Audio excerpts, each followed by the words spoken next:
Hello guys, may papakita ako sa inyong video tapos kukuha tayo ng words doon na pwede nating magamit.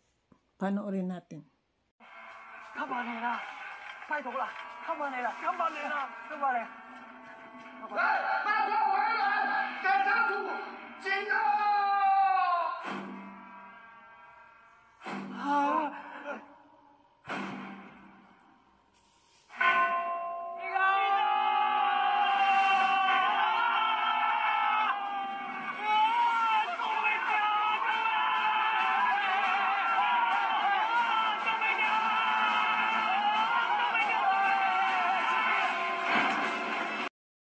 So, ayun guys, nakita nyo na yung video. So, yung napili yung words doon ay yung kabanira, gano'n. Paito, kabanira, gano'n. Ibig sabihin, please, slowly, gano'n.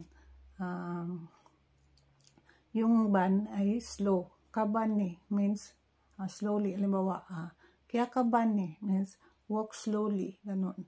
So, doon, kabani, paito, gano'n sabi niya, di ba? So, ibig sabihin, please lang, slowly. Slowly lang daw sila magtutulak doon. So, yung isa pang words doon na, ay yung tongbetiaw. So, ito yung tongbetiaw na ay di kaya o kaya hindi na makontrol. Kung i-apply natin sa mga alaga natin yan, yung pag may sakit, maririnig mo sila tsukya, katong betiaw. Sobrang sakit, di na daw niya makaya, ganon.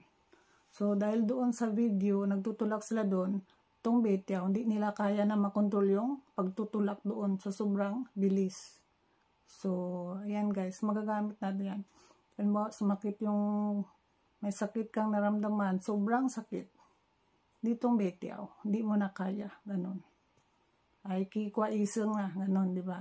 Magpatingin na sa doktor. So, ganon.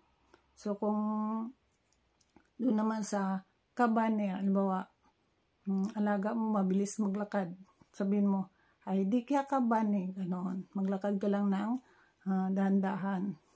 So, kung minsan marinig mo rin sa matanda, sabi niya, pag umuwi yung anak, sabi niya, di tsay kabane, ganon. Mag-drive ka lang ng slowly.